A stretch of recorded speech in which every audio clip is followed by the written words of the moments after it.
whether Dennis' invitation or Mary's invitation is at all possible within philosophy. Is philosophy possible if we speak, if we offer our feelings, our opinion, our lives as the sole, anchor of our articulation? Let's. No. Go on. I would say no. Yeah. Right, so we might as well all go home then, eh? But it's not a case that you can't. No, but it's not like you can't use your own experiences. You can a little bit, but you can't rest upon that alone. It's too narrow. It's too limiting. Yeah, I don't want it to be that anyway. But I don't want it to be entirely other people's views from the past, is all I was saying. You were more worried about Sartre and Deleuze than you were about whether you had any thoughts on the subject. Thing is, though, is there a difference between us and Sartre or Deleuze? Yeah, I know less. There isn't. There's not really a difference. So whether we use ourselves or them, I don't know. I feel like even when Mary wants personal comment, there is a sense in which, given that these characters have written these books and so on, it's almost impossible, if we give them the credence that they've addressed the darn thing, then we have to talk through them, don't we? But if one says, I favour Deleuze over somebody else, then, that presumably is being fed through me now. Yeah. Mm-hmm. It seemed that what you were quoting, though, it didn't have anything to do with the topic. It's just a topic. Well, you have to float all over the place, don't you? I mean, it's just a choice of metaphor, really, is what we're talking about. I could make up a metaphor that is some kind of relationship between or whatever essence and existence, whatever it was we were talking about. If you want to be Deleuze, you just use a mushroom metaphor. That's essentially what it comes down to. He wrote 3 books based around mushrooms because he was taking a lot of mushrooms at the weekend. But doesn't Mary mean that she wants us to ground philosophy within more like human experience or something like that? Something to do more with like the lived life and how isn't that what she's getting at? Because there'll be groups where you're talking about ideas and it gets very abstract and and sometimes it can feel really like lacking sort of emotions or a personal touch or something. It's difficult. I don't know how to get the balance. But... Well, Mary, or everyone, I would like to play the devil's advocate, although I fully agree with the devil, but never mind. Mary, if at all, the problem lies with them or not with them, they are not themselves. Deleuze and whoever you want to mention, what you say, it seems to me, is you express their problem, not our problem. In other words, they sacrifice themselves, not unlike Jesus, to carry our individual and collective words and to put it on paper. And they entirely removed themselves from themselves in order to be able to do what you accuse us of doing. Far from we quote them, they constantly quote us. In other words, that's all there is to all these people, that they listen or feel or think very carefully day and night about humanity. In other words, you and I, and Jenny and Mike and Roy and Dennis. And if you worry, then worry about them, because I do. I think these people never had a life and never said anything that comes from them. But that's their choice, and we all benefit from what they did. To say that we don't do it is, to me, to miss the point altogether. We do it all the time. Everything that we do, whether we quote or whether we mention brand names, is merely an aid to say what we think. And as I said before, if anything, the problem, if at all the balance needs to be redressed, it's the other way around, that we are too personal and not sufficiently impersonal.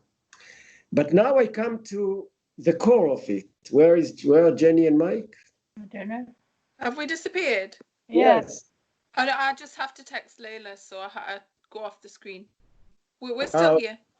Okay, so Mary, now I come to the core of it, and the core is very simple.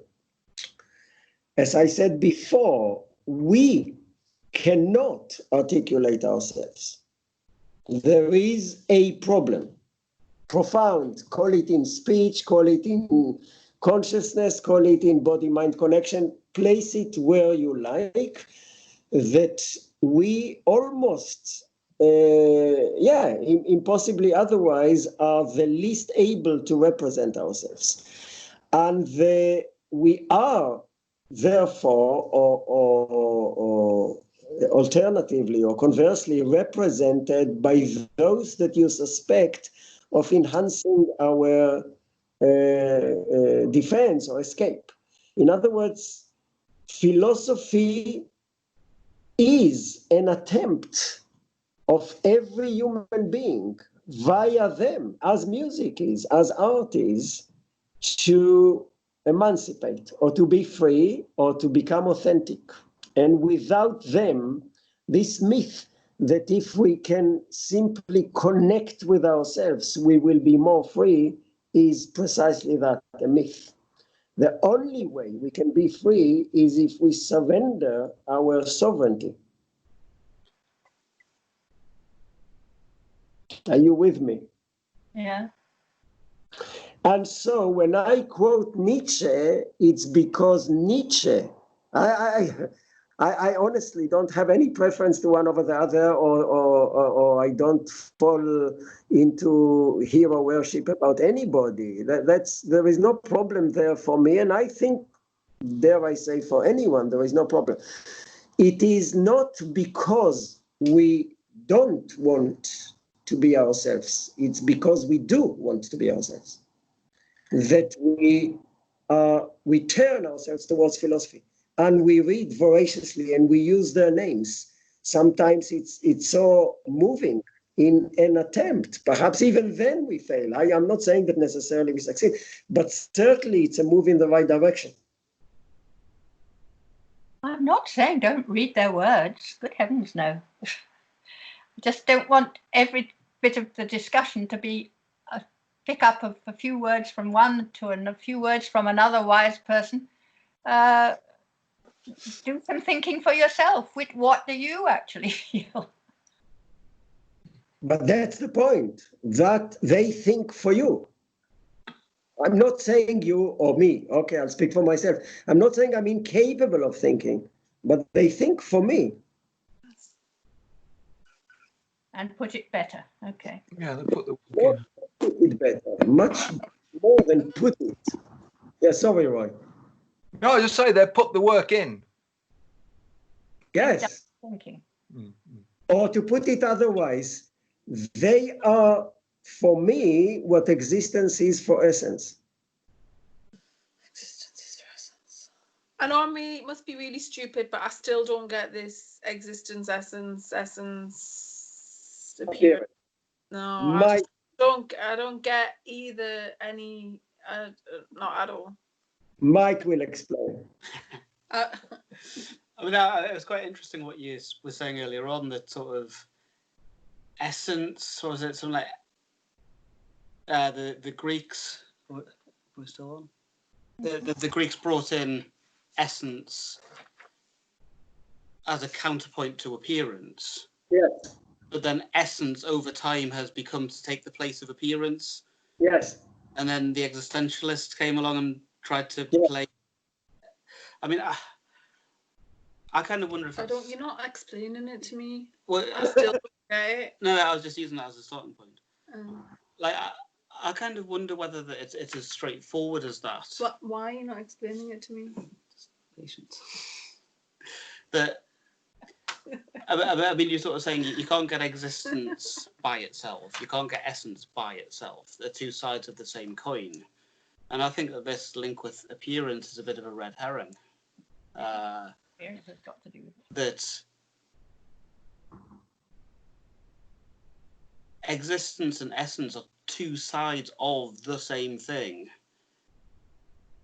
And the very dividing of the two into two separate things is the kind of the where it goes wrong. They aren't two separate things.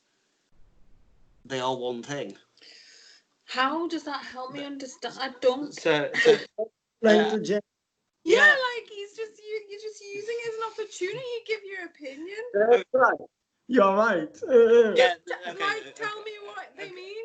Okay. Well, I mean, He doesn't know. That's What- why. okay, Why what- don't what you I'm tell saying- me? existence is the isness of a thing, just that it is. Whereas the essence is The characteristics of well, the thing. No, I was I gonna- went the other way around. I wasn't going to go all the way to characteristics. I was kind of stop at a halfway point and say essence is the form of a thing, but without beginning to Say what they are. say what the form Right, that's is. fine. And then appearance I would place beyond that, or as when you begin to actually start characterizing the form, then you're in the world of appearance. But I would place essence as a sort of halfway house between existence and appearance of the form of a thing. So recognizing that in addition to the thing being, it also is in a particular way, a particular form. It has a description before we begin to apply or assign a description. Still haven't explained what the. Joel, will you Just tell did- me I what don't know you if that's- meant? You're not explaining Did that what. not help? No. No, to be fair to Mike, I gave him a very, a partial summary of what we discussed here. A fuller summary is that we said, or I said, that the truth is the constant of philosophy, and all method, or all movement, or all attempt of one concept to critique another rests ultimately on that idea or ideal of truth. Yes? So I simply, and Mike is right to critique it, but I simply used it as a comparison and to show how truth works. That in the name of truth, with this big idea, or outside the cave, or reality, and so on, in order to expose appearance for what it is, namely as an illusion, the notion of essence emerges as a non-illusion, namely as something that is closer to truth. Are you there, Jenny? Yeah, I'm listening. And I used it only to illustrate method, to illustrate to all sorts of ideas there. And likewise, from Nietzsche, arguably, but it starts with Hegel or whatever. Sorry, I shouldn't mention these names. No, At don't make some- sense. It starts with Mike, okay. It starts with Mary. At some point, No, their we- names. Well, that's no good. right? Their names. Yeah, Oh, at some point, we human beings, it doesn't matter who articulates it. At some point, we human beings feel that, all these big essence ideas, all this God and meaning and justice and enlightenment and God knows what, and the church and salvation and redemption and morality, or I don't know, endless things, they sort of chimera or ephemera or like and they are used by priests and politicians and so on. They begin to take, people feel it collectively and individually, they sort of become meaningless. They sort of don't carry the same burden of truth or the same connection with truth as they did in classical times. And so Sartre Roy comes up and says, I shall train. It's not that difficult. Okay, Roy comes up. I said that yesterday. It really doesn't matter, Mary. You know, it's funny, but I shook Sartre's hands, so it doesn't matter all this. For me, he is you. I don't see any difference between Sartre and you, Mary. Maybe I'm such a irreverent iconoclast, so and so, but I couldn't care less about these people. It's just a matter of convenience, but I shall train myself. Okay, Jenny comes along and says, what are you talking about? Why do you talk about that it is and form, as Mike puts it, or essence? Why? What about my feelings? What about my body? What about my anxiety? What about what happens to me when I can't fall asleep? What is about my illness? What is about my pain? That's exactly what existence is all about. And it all comes because of Jenny. And Jenny says one day, the way you all talk, not only us here, but the way you friends, Mary, talk, the way all the bourgeois talk, and so on and so forth. Doesn't people, yes, come on. Doesn't address my pain, my very being in life, the fact that I sweat, the fact that I age, the fact that I have wrinkles, and all this nonsense that are so unimportant, and people couldn't care less. But Jenny feels that these things are not discussed. And she tells me for 25 years what you just said, Mary. She says, why don't you talk about feelings, about person, about relationship, about children, about this and about that? It's exactly the same idea. So Roy then comes along and comes up with this formula of existence precedes essence, because he listens to Jenny and he says, from now on, I want to relegate essence to the second division, second league, and I want now to elevate pain and sweat and tears and blood and Churchill. Sorry, I shouldn't say Churchill. Not Churchill. Say on the beaches. You can say on the beaches. The beaches, yeah, the Normandy, whatever. One has to be so careful with all these cultural icons. No, I think Normandy is neutral. With the what? Norm? Normandy is neutral. Normandy is accepted, Mary. To me, Normandy is even worse than Plato. Okay, Normandy. Normandy comes along.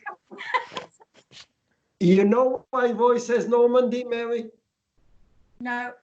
Because of a reference to Churchill, because the famous speech of Churchill, I think at the end of 1940 or whatever, was, you Londoners or you English or you British, you're gonna only sweat and bleed and cry and toil, and you will, instead of promising you quick victory or glory, I promise you near defeat.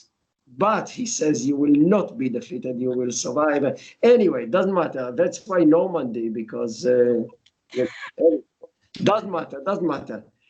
All these things don't matter. It's so trivial, all this culture thing. But the idea, therefore, exactly like Jenny is saying, is that we need to pay attention to the things that we haven't paid attention to before.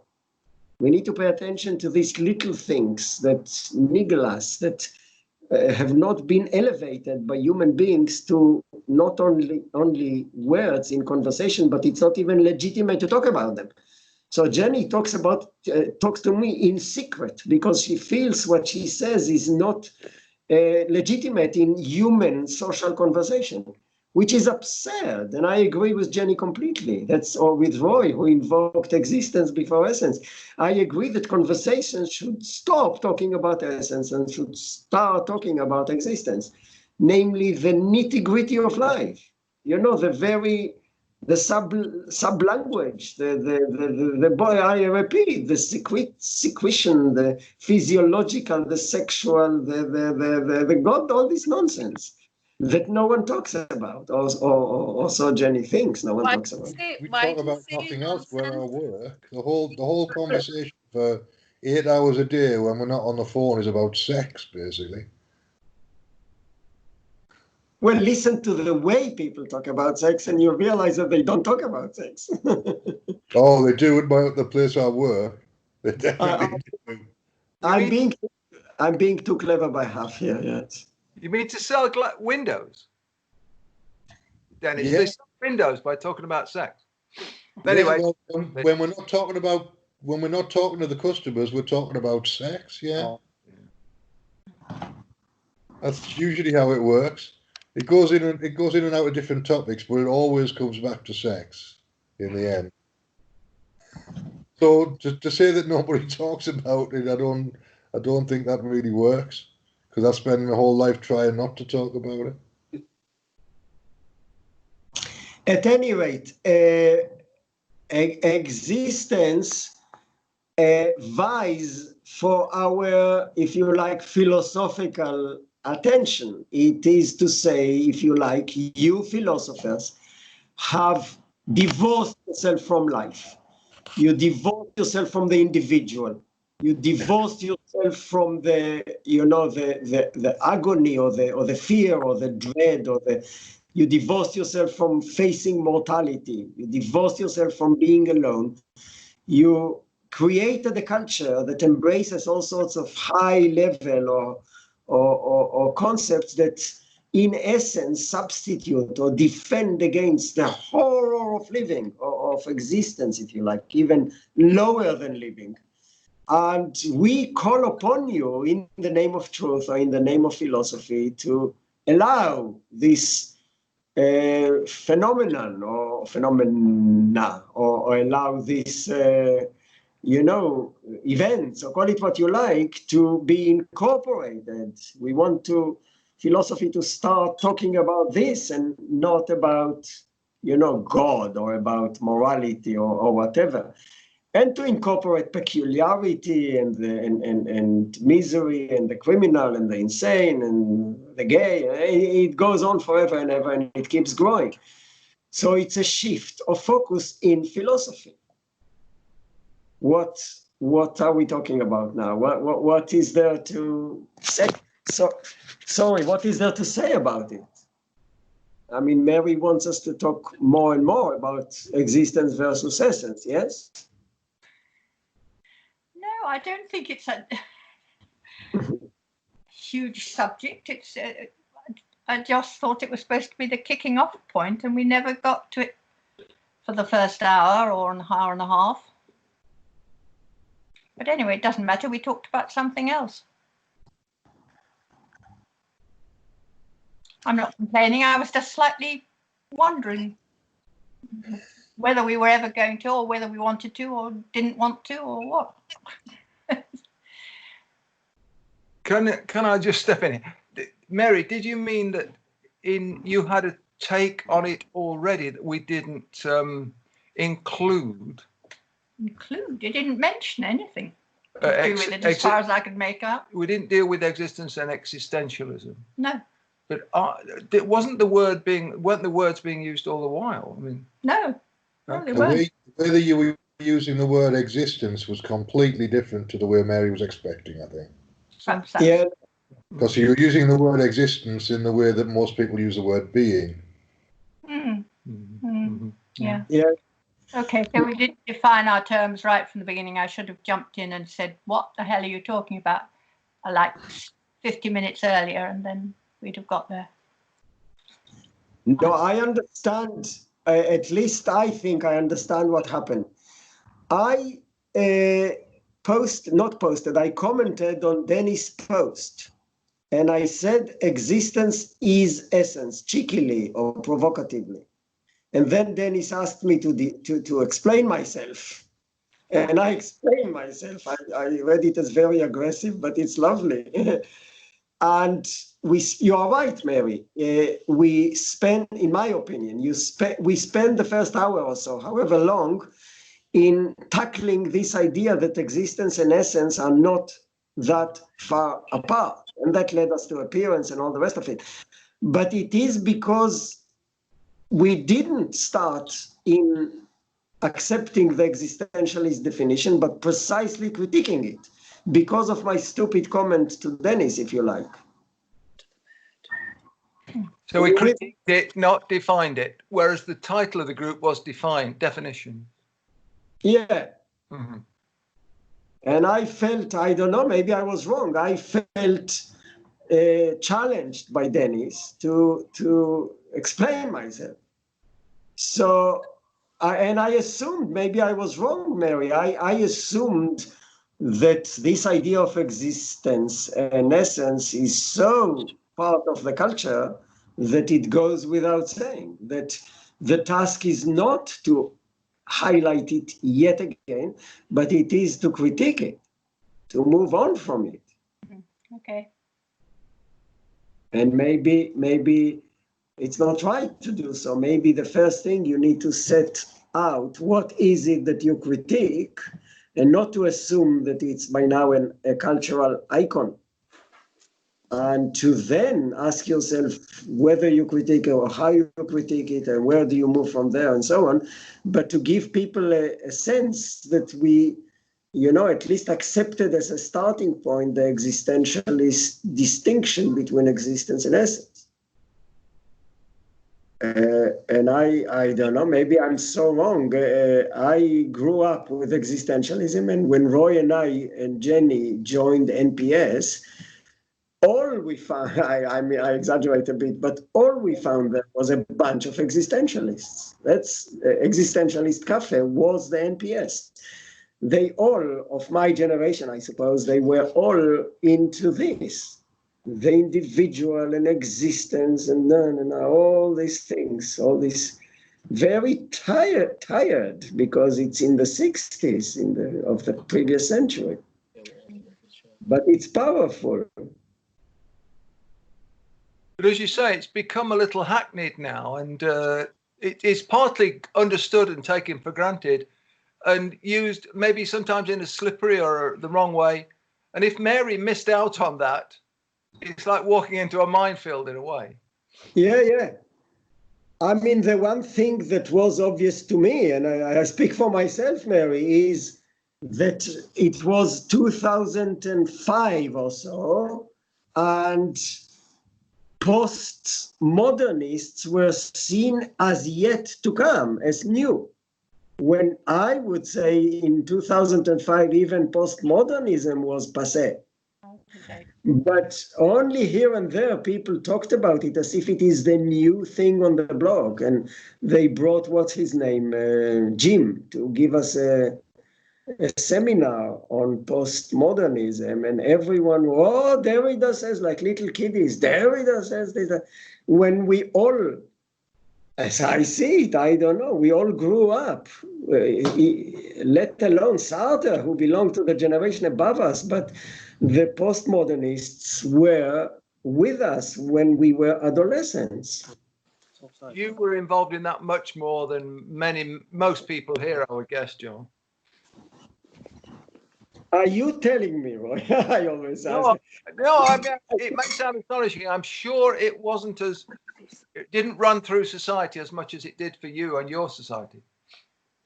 Are you telling me that the British are anti-French? That's what you're saying.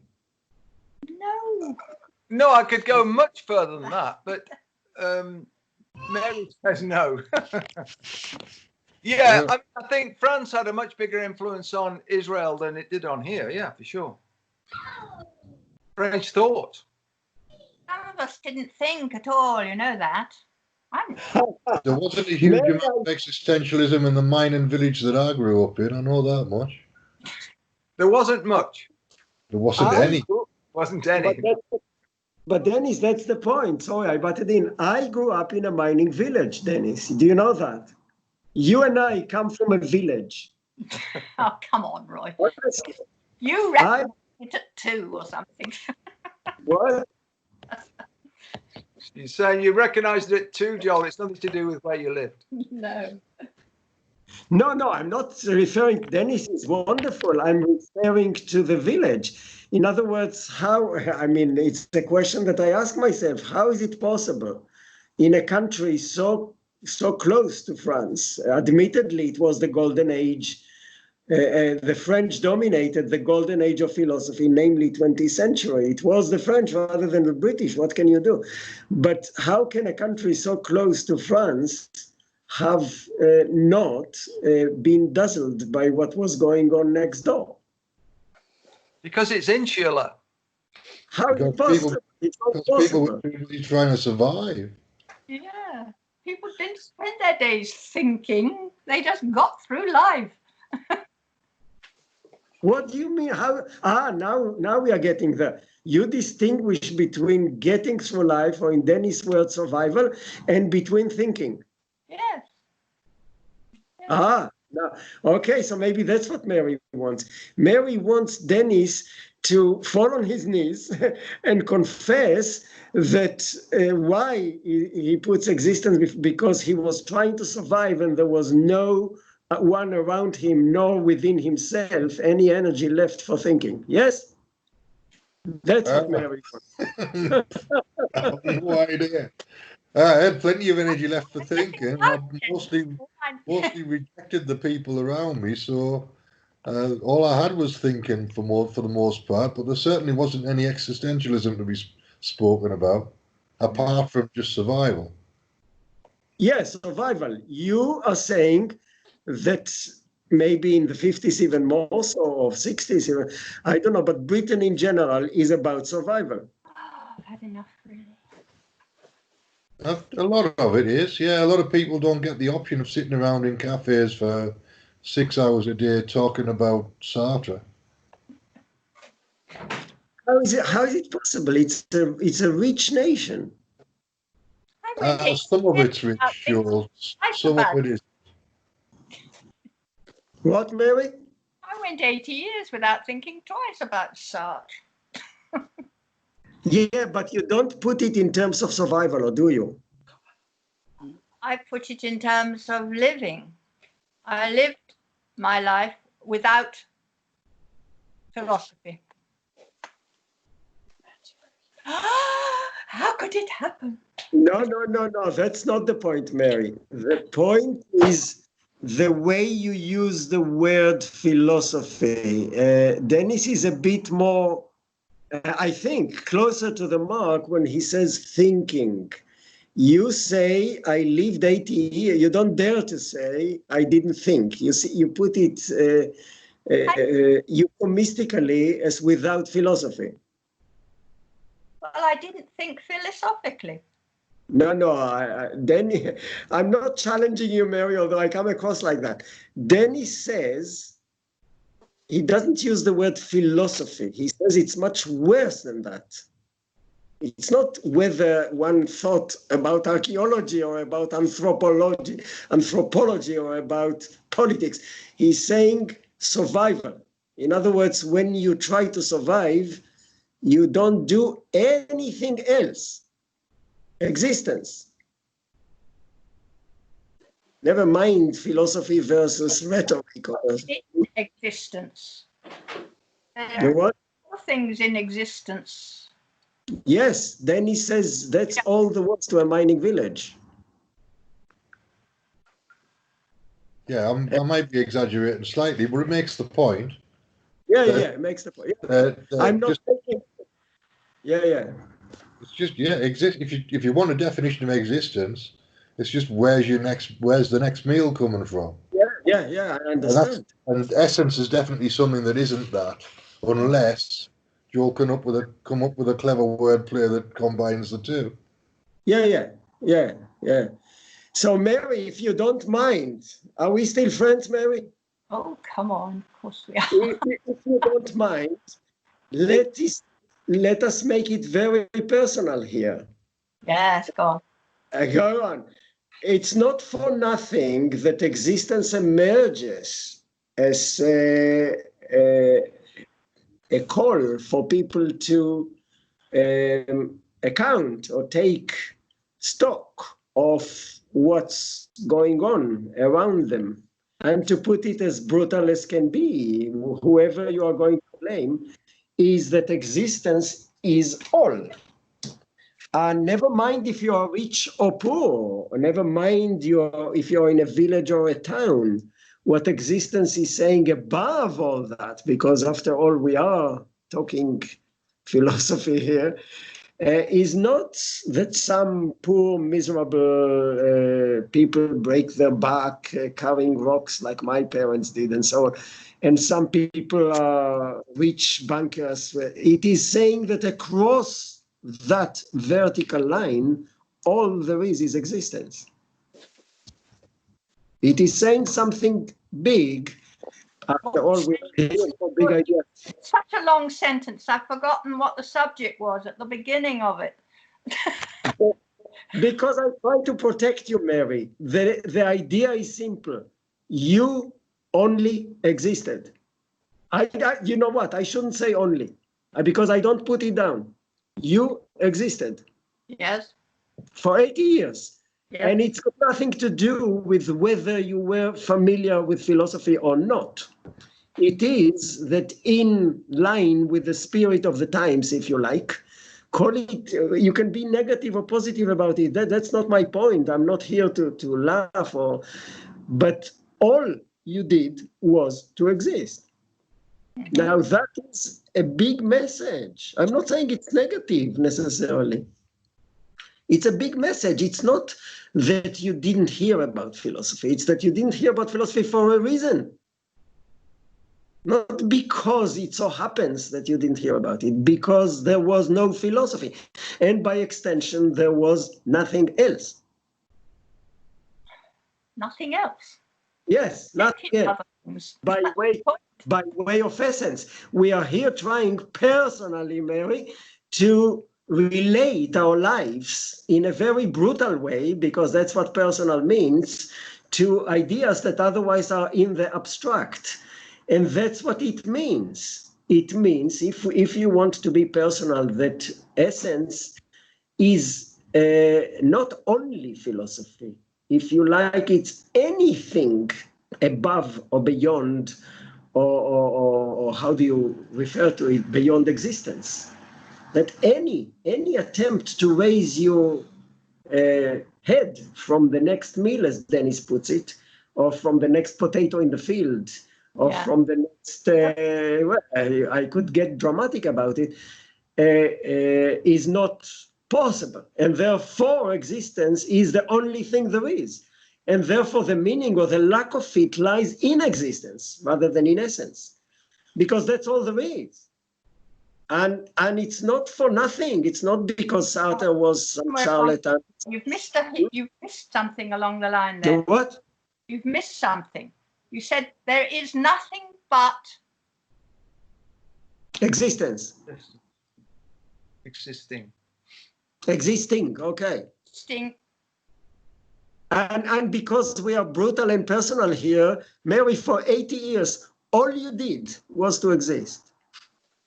And don't tell me tales about philosophy or otherwise. You simply didn't raise your head above the next meal, beyond the next, as Dennis puts it. And I'm not being against you. I love you dearly. But you have a pretty low opinion of people who don't raise their head above the table. No, I just said, Mary, that I didn't. Because so it's not that is not the either or. Yes, they put it aside. What you castigated me for was that I didn't do it in either or. But if you want us to talk about it in clear definitional terms, it is an either or. That's precisely the whole point of existentialism. It is an either or. Agree that that is what your definition is, because you're defining it as just existence being keeping the body alive. Yes, but without the connotations that you attach to it, themselves rooted in essence anyway, but without this idea that you look down on it, the opposite. Existentialism elevates it. That's the beauty of it. Puts it above essence.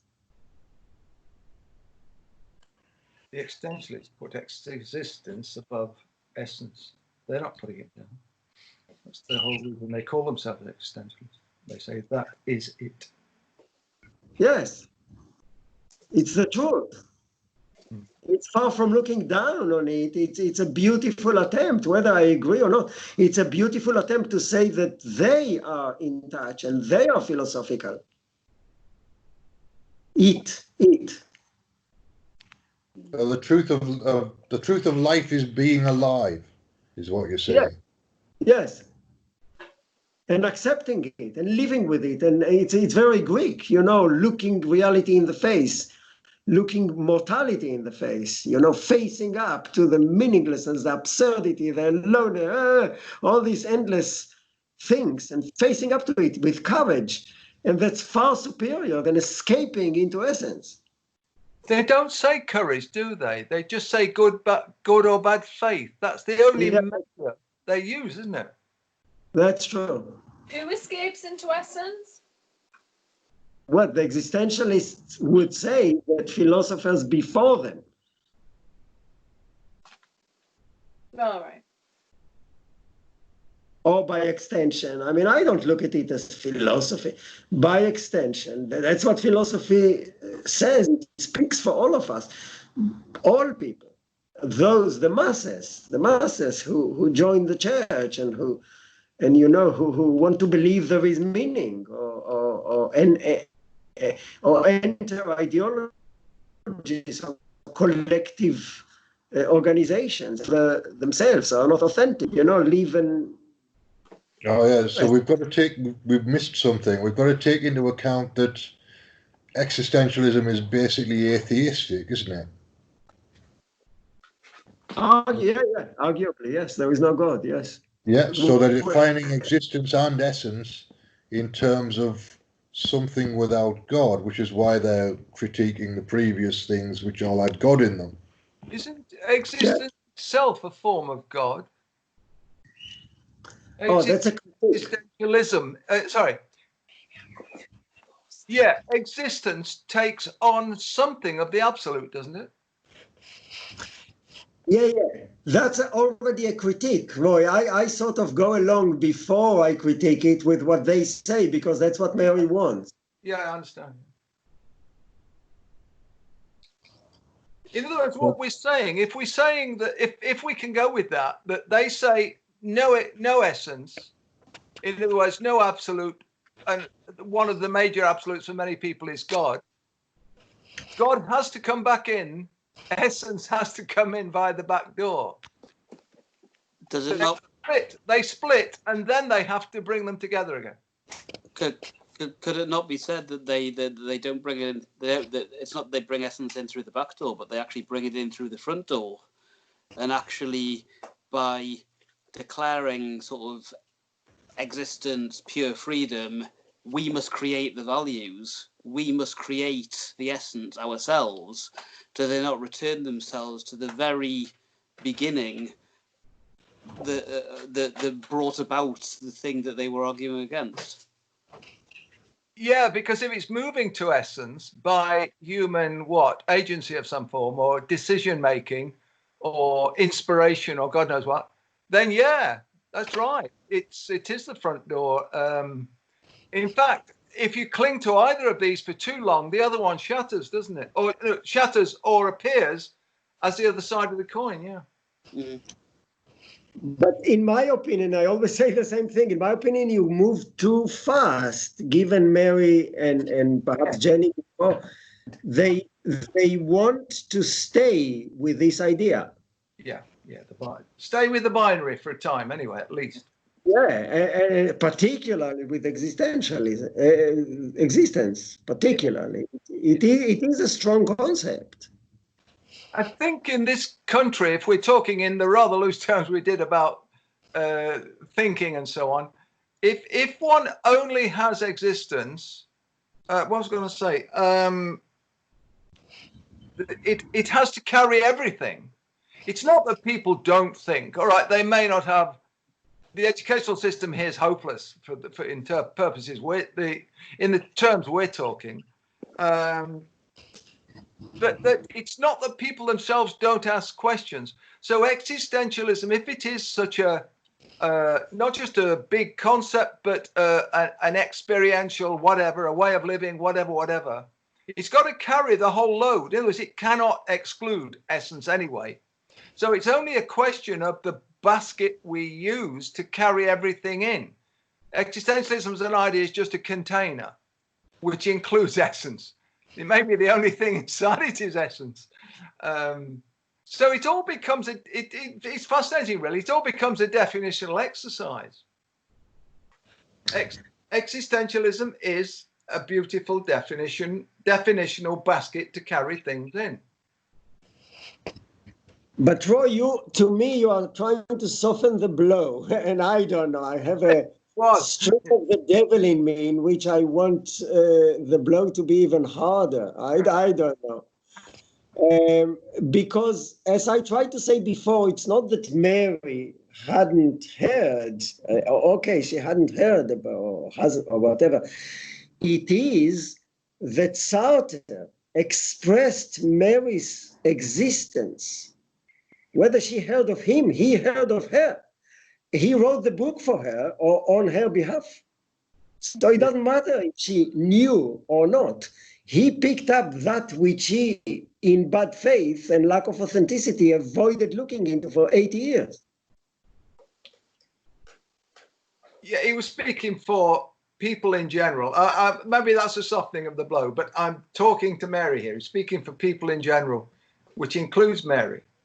Yeah, I don't go for Mary in particular.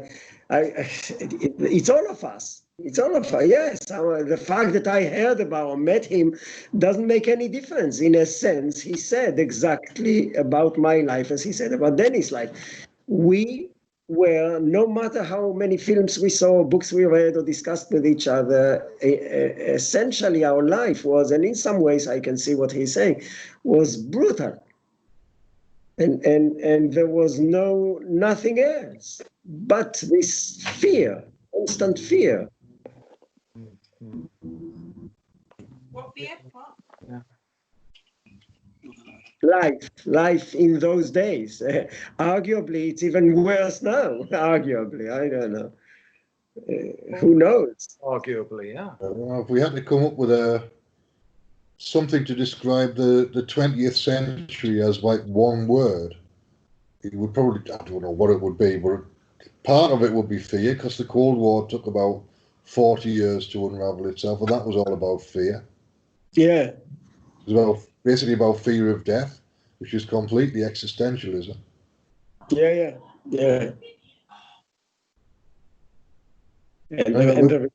We're coming up to the 3-hour mark now, so Let's do another hour. no, let's not, because I've got to go shopping. I've got to put food on the table because I need to survive. You have survived, Dennis. I've survived 3 hours today, so I don't. Yeah, I have survived. You're right, but I do want to wrap this up because I do need to go shopping. I have to say it's really nice, like that, Dennis. You're like, because you suggested the group, that you're like on the screen and fully there, and it's nice. Yeah, and he offers an anchor, and he sets that data, and to some extent he sits on us to explain further or to. Yeah, I think I did fall asleep for about 10 minutes at the beginning, though, which I apologise for. It was a bit longer than 10 minutes, Dennis, but ignore that. I drifted off a little bit. Yeah. You know what my children say? I read to them every night. They say that thank God for my voice because everyone falls asleep. Yeah. Yeah, but on that note, I think it's probably a good idea to wrap it up because we've been going for quite a while. Anyway. I don't want to. Yeah. See you next week, is it, Dennis? Can we We keep can, going? we can do another one next week and see how we go. I'll come up with another topic of some sort and see where it goes. And this could be brought up on the critique link as well, couldn't it, or whatever? Yeah, I'll post it in there when I posted it on YouTube. All right, so Yeah. that's it, folks. I think I'm going to switch the recording off anyway.